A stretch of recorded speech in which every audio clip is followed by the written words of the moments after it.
G'day, ZiggyD here, and welcome back for part 17 of the Path of Exile Survival Guide. In the last episode, we went and killed Brutus in Cruel Difficulty Act 1, and progressed all the way up to the Cavern of Wrath, so we got our support gem for there. And we're now ready to go back and do the side quest for Fairgraves, I believe. It's probably a good time to do this now. It should be about level 40, I think the side quest zone is. So, although we're only just level 40 now, and it's a fairly dangerous zone, we should be okay. It features lightning damage, and we have capped lightning resistance, so we should be pretty safe. If your lightning resist is not capped, or if you don't quite feel comfortable going in there, especially if you're on hardcore, I recommend leaving it until you get into Act 2 even, and then coming back and doing the side quests, because these flicker strikers are pretty dangerous. So I'm going to go seek these guys out. We're just looking for that broken, crumbled up ship again, and from there we'll be able to go down and get the thing for Fairgraves, so we can get our passive skill point for that. Alright, so we'll have to be careful just coming into here until we kind of test out the damage and see just how bad it is. With our capped lightning resist, it should be okay, but once we actually see some of those flicker strikers, the best way to approach this zone, whenever you're a bit unsure about how dangerous it's going to be for you, is to proc these guys into flicker striking with your decoy totem. So there they are. We'll get them to flicker strike, and then we'll attack them. And the totem will eat all of those flicker strikes. We might get the occasional one. Looks like they're not really doing much damage to us anyway. Let's actually test one out. Yeah, with our capped lightning resist, we're not taking too much damage from these guys. They do some physical damage, but it says, as you can see there, it should say lightning damage. Yeah, lightning damage. So as long as you got that lightning resist, they're not too bad. So I'll just slowly clear my way through here. Actually, probably pretty quickly clear my way through here, because it's not particularly dangerous. So sometime in the last episode, we actually picked up an additional frenzy charge from the passive skill tree. Now I mostly talked about then that this makes our frenzy single target skill a fair bit more powerful. However, it's actually pretty important for increasing the strength of our character overall. You'll see something, this is something I'm going to start working on now, is keeping those 4 frenzy stacks up as much as possible. Basically, if you attack with frenzy every now and then, at least once every 10 seconds, and hit a mob, you'll keep those full 4 frenzy stacks up. And what this does is increases the attack speed of all of your attacks, not just frenzy itself. So it's a pretty big buff to your AoE capabilities as well as your single target capabilities. So I'll just make sure I'm every now and then hitting a mob with frenzy and keeping those up. Later on, we actually might be able to use Blood Rage in this build, which will give us those frenzy charges passively, and that's fantastic. Once we actually get that, we don't need to build those stacks up when we want to use frenzy, and we always have that buff up as long as we're killing mobs. But that won't happen until our base life regen becomes high enough to support the chaos damage of frenzy itself, which was kind of around endgame. It's like level late 60s at the earliest, maybe level 70, and we should be able to do it well by the level 80s. So it's a bit of an endgame optimization, but something we can potentially do. So I'll try and start building up the muscle memory of keeping those frenzy stacks up. Once you've just sort of practiced it, try and nail it on the last couple seconds there, the last 2 or 3 seconds left of the stacks.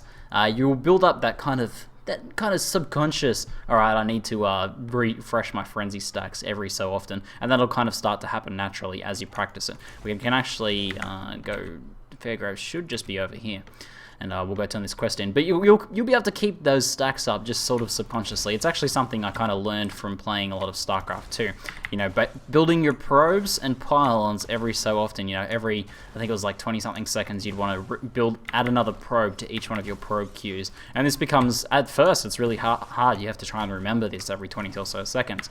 But after practicing it for many games and just focusing exclusively on it, it was something that just became second nature eventually, and ended up making me a much better player overall. And it's the same thing for Path of Exile. It's the same thing with Flasks, and it's the same thing with things like this frenzy stack. So try and identify these things in your build that you can make, that you can delegate to muscle memory, and you'll become a much better player overall if you can delegate as many things as possible to that muscle memory.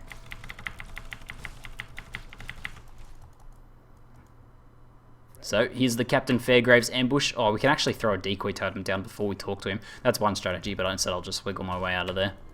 Oh, let's go for the damage aura there. Where is Fairgraves? Oh, there he is. He blends in with the other guys. And there goes Captain Fairgraves will go back to town now. What's my molten shell at? Level 8. Okay, I probably want to stop leveling it now. I think it's 8 or 9 we want to take it to. It might actually be 10 even, but 8's a safe point to stop that. We could start manually casting that if you want, but I kind of already have everything on my toolbar I want to do. I suppose I could put it over the top of Conversion Trap. That's something I only need occasionally, if at all. So it's all right. Let's just go for some manual cast molten shell action. It gives us an extra 374 armor. Is actually a pretty substantial amount at the moment. You know, it's like a third of our armor or something like that. So here's our passive skill point. Let's check it out. And we got some rare armor there. Yeah, not too good. So again, just a quick reminder, we are collecting as many of these flasks as we can. Any superior flask with amount of quality on it. Now we actually have quite a few here, so we can actually try and sell some. We might be able to get 1 or 2 baubles from this. And we want to start saving these guys up. They're pretty rare drops now. They used to be much more common than they are. So we'll take back those 3. There we go. We want to only give the perfect amount for 1 glass bowls bauble, otherwise we get no benefit. And we'll put the other ones back in here for later. That mustn't be 40%, I guess. But yeah, these guys are pretty rare. We've got 2. We probably want about 16 to 20 of these guys by end game when we craft our end game flasks. It actually makes a huge difference. And as soon as we get 4, we can actually craft a new Quicksilver. We should have a Quicksilver somewhere. Here's a white one, so I actually want to check this isn't the lower level one, hopefully, because there is, oh damn, it's a level 4 one. I think there's one mod you can't get on a level 4. I don't actually know if it's a big deal or not. I'll have to double check that, but we preferably want to craft one that's dropped a little bit later, so we could always like scour one of these ones later. But once we get 4, we'll upgrade one of our Quicksilver flasks because it increases the duration of it to 6 seconds, which, you know, it's an extra second of increased move speed. So where are we at on the passive tree? We were heading up to grab this next frenzy chart and go up into some damage. We're doing very well in terms of survivability, so I'll just gear up to take that frenzy charge. So with that all covered, I think we're pretty right now to go ahead and kill Merveil. This shouldn't be particularly difficult. What's our cold resist at? Oh, a piddly 14%. Okay, that actually might be a little bit difficult. Now, what I would like an augment to try and augment this ring here, though we're not going to get cold resist on this. I think I actually need to buy a cold resist ring to substitute out for this fight. And there's none here. Do we have any blue gems? Oh, we have 1 blue gem, Ice Nova. Okay, let's hope we get a good cold resist one here. It's a blue iron ring. I think it works with blue iron rings. I'm actually not 100% sure if the recipe works with blue iron ring. Okay, it does. Oh no, we got we got the worst roll possible. So if we had multiple blue gems, what we could do is we could drop this one out and put another one in, and hey, we got a 29%. But because we only have 1 skill gem, we can only take this 1 sapphire ring, and it happens to be 20% out of 30%. 20% is the lowest possible roll on that, so that's disappointing, but we desperately need some cold resist, so let's see what we can do. I'm going to try and chance orb this. I don't want to use my alch. Oh, we got... Wow, actually, that's pretty nice. Okay, that kind of makes up for the crappy base. But we've got a 20% cold resist ring with 5% all resist. It's going to be somewhat helpful. Brings it up to 25 cold, and 51 Mike's Life is actually a really nice roll at this point in the game. So I'll probably substitute out this one here because it's Fire and Lightning and Chaos and just a bit of extra damage, and we lose a bit of damage. So going forwards with Merveil, I'll substitute that. In fact, I can probably just go ahead and do so now. We've got 55 fire resist is enough to take care of the exploding squid in the 2nd level of Merveil's areas, and 40% cold resist is still a little low, but should be enough to get us through on Cruel. So let's go ahead towards Merveil and see how we go. Now, after we kill Merveil, we're actually going to farm Merveil. I might not be entirely necessary for my character, but in Cruel, if you're doing solo progression with self-found, you're not doing a lot of trading. And since we've found approximately 0 currency on this character, we've found specifically 2 alchs, which is super low. We've had very bad currency RNG on this. No doubt you guys have probably seen maybe a Chaos Orb or 2, or maybe you've even seen, you know, a couple Regals or lots of Fusings or something like that. We've had nothing. I've had 2 alchs. That's the highest currencies I've had on this character, which is absolutely rubbish. So we're not going to be doing any trading on this character anytime soon. We could try and sell some gear, but I haven't really even seen anything worth selling so much either. So not doing too well in the old trading fund. So I'm going to be playing this as a self-found character essentially, and a part of that is doing the new sort of boss farming strategies as you progress. And this is kind of new. Before, bosses dropped okay loot, and you could farm them a bit, but they were never that great. These guys, there's 2 rares here. Wow, this is actually kind of tough, having 2 rares right on top of each other here. resistance and a fast aura there. But yeah, you could farm bosses before, but it was never really hugely beneficial. Like, they didn't drop heaps more. But cruel and merciless bosses such as Brutus and Merveil and Val and Dominus and Piety all drop increased amount of loot now, so they're actually a really nice way to gear up. And it's kind of cool. It reminds me of doing, like, boss runs for runes in Diablo 2. If you're playing in hardcore, you'd want to like stop at a certain point and do like a series of boss runs to try and get yourself a few nice runes there before moving forwards. At least that was the case in the expansion pack. But this is kind of going to be the same idea here. We'll use the opportunity of this boss dropping increased loot to farm her up a few times, try and get a few nice drops to carry us on through Act 2. Now we could potentially, as I said, this character's decently geared already, and we could potentially just push on through. But I want to show, you know, what you can do if you do want to farm, if you do feel like you need to farm, and if you want to get some sick loot so you can face roll in the early parts of the next act. And since Merveil is a really nice kind of point for us to get a lot of extra gear, we'll go ahead and give that a shot, and hopefully we find some sick drops. I do like the episodes where I can bring to you guys us getting some sick drops, always pretty good. Alright, Cavern of Anger, as I said, you're going to have to be a little bit careful of the exploding squid in here. Fire resist is 55, which is enough to get us through in here. But we don't want to eat like a whole pack like that size of the red squid. So watch out for those little guys. If you do see them, try not to eat them. And remember, if they do blow up on you, you don't actually get XP for killing them either. Well, they don't get XP for blowing up on you. I remember there was a time when that used to be the case, and we could farm Western Forest by just running around and letting mobs explode on us. Those were the golden days of Western Forest farming. But now it's much harder. You actually have to kill them rather than have them explode on you to get that XP. So yeah, we'll try and kill those, you know, just for the increased XP efficiency. And there's another level. We'll finish off these guys, just absolutely tearing these mobs to shreds once we actually get a nice hit on the pack there. But let's go ahead and add in our extra level. And oh, we get our next frenzy charge, bringing us up to 5 potential frenzy charges even, if I can count. But we should be. Oh.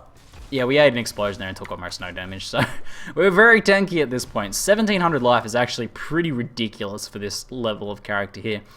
You know, in Act 1 Cruel, it's crazy how much life we have at the moment. And that's just because, you know, we've paid some attention to getting life on all of our gear pieces. Let's actually check this. Life? No life. Okay, no life on that one. We've got a really nice life roll on that. We've got pretty nice life roll on that. It was actually super high when we first got it. No life on here, so there's 2 no lives. There's some life on there. No life on our boots, unfortunately. And only a little bit of life on our gloves and some life on our belt. So we don't even have it on all slots, but we have a couple nice rolls, and we've tried to get it where we can, you know, unless we've had other really good rolls with like extra damage and stuff like that. So that, combined with the large amounts of life on the passive trees, just makes this character super reliable and super tanky. It also makes it so easy to spell blood magic. Like, you know, at this point you can see that the fact that my skills cost mana, aka life, is like a completely non-issue. It's something I don't even have to consider, because for the most part I'm actually healing whenever I'm attacking, even though my skills cost life. And that's exactly the way blood magic should be. The whole point of blood magic is just so that you never ever have to think about mana ever again. And I love playing blood magic builds. I played so many of them in the closed beta, and even though blood magic is, you know, not quite as good as it was, since it's harder to run auras, if not impossible, it's still really efficient and satisfying to do. So let's take out Merveil. She shouldn't be too hard. Our cold resist isn't perfect. Let's see if we can kind of. Oh, she hits pretty hard. Her melee attack does quite a lot of damage there, so we might actually just have to keep a little bit of range. Now, as we do these runs with her, we will get more and more geared each time, and it should become easy. You know, maybe if we do like 5 Merveil runs or something like that, it'll actually be pretty face rolly by that point. But I will see what we get. Maybe we get some sick drops from this first kill even. So, Merveil's second form is actually a good chance for us to practice keeping our frenzy stacks up. Oh, last second refresh there, that was pretty nice. We can, you know, focus on dodging those wave attacks when she gets too close to us, but also keeping our frenzy stacks whenever they go. It's a good chance to practice. We'll use these opportunities wherever we can, just to always try and improve our play. On the same note as refreshing the frenzy stacks, the same sort of idea is refreshing your curse as well. Like, it's the same thing. If you have 100% uptime on your curses, you're going to be much more effective overall. So maybe we need to learn that as well. So I just did like a curse. I just sort of slot them in together. Oh, and we have our first. Is this our first unique? This is our first unique. Now, I happen to know that this is pretty terrible, but that's still pretty fun. The Last Resort Nailed Fist. This is a pretty low level fist weapon unique here, or claw, sorry, fist weapon. Increased attack speed on low life, increased physical damage on low life, and increased accuracy on low life. It's a low life claw unique that's very difficult to use, and the name is thematically cool, Last Resort. Desperate times demand desperate measures. It's kind of like this guy has been thrown down on the beach, guy's about to kill him, he reaches over and picks up the first thing that he sees, a bit of driftwood with some nails in it. It's pretty cool, but yeah, it's not too useful. But what else did we get here? These trapper boots could actually be pretty good. Oh, damn it, no, nothing good there. So, anything else here that's worth grabbing? Oh, what I'll do is I'll just grab everything and we'll get some extra, I'll just fill up my inventory there. And we'll get some extra alteration shards here from this. So we can essentially head back to town now. We could go on to Act 3, obviously, but we'll do a few Merveil runs. Hopefully we get, I'd at least like to get one nice GG drop. But maybe we should start a uniques tab just for fun, because I'm still kind of collecting them for the achievement as well. So let's go uniques. I like to make this a nice shiny tab. There we go. Our first unique for our unique collection. Eventually you'll have 1 or 2 tabs of these guys if you keep playing. It's pretty fun. So I'll go ahead and see, I'm identifying everything here because it's going to give me alteration shards, even though it costs a scroll to do so. If I sell this, and you know, I actually got a alch shard for that one. That's because this guy has chaos resist. But if I sell this one, you know, I'm getting 3 alteration shards. Probably worth more than the scrolls in the end, really. And unfortunately, not the case with that one. Blues are a little bit iffy sometimes. But most of these should give us some alteration shards there. And, you know, an extra alteration is actually going to be pretty helpful moving forwards. So, to do another Merveil run, pretty simple. We just want to go back to Cavern of Wrath. Actually, we can... oh, man, that was a bit awkward. We can actually go back into...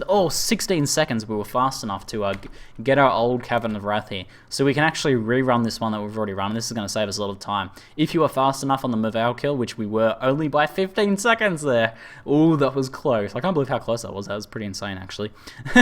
Otherwise, we would have had to have re-cleared this. And we can simply just run this now. We've got 2 Quicksilver Flasks, so I can accidentally spam that one twice. But we can run through here and just refresh at this next doorway. And that's going to obviously increase our efficiency and increase our speed at which we can kill Merveil. Sure, we're going to get some extra XP from clearing through these zones. But mostly we're trying to get some extra loot from Merveil. We'll get better XP in the next zone. So although this one's still up, we want to make a new one because otherwise Merveil won't be refreshed. In terms of navigating this zone here, the one just before Merveil, the Cavern of Anger, you pretty much... I find I always want to stick to the top wall. If you tend to wander down the bottom, there's a lot of extra dead ends. And I really usually have the most success heading through this way. There's a lot of exploding squid there. So I like to stick to the top wall, and that usually gets me through the fastest. And Merveil kill number 2. Oh, 3 rares. A studded belt has potential. Yeah, unfortunately the other stuff's not going to be any good for us. We'll pick up... some of these blues might be right as well. Alright, there's that pack. Now what I actually want to do to ensure that I don't have to re-clear that first zone, you know, if we take too long IDing our loot or something like that, what we can actually do is just go to the waypoint here and pop into the Cavern of Wrath. And this will keep our, you know, this will keep this instant fresh. We can even like ID our stuff in here if we want, but I'll probably just go back to town. I'm going to have enough time. Well, it's not going to take me like 15 minutes to ID my loot. If you want to go AFK though, I suppose you could hang around in there, although I wouldn't recommend doing that on hardcore.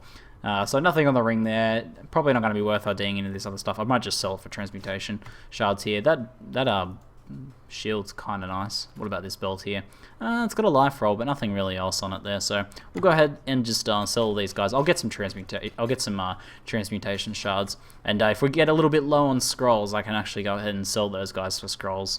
It's an easy sort of way to get some extra ID scrolls as a self-found player. But I might just talk to these guys for their quests. Get rid of the exclamation marks. There we go.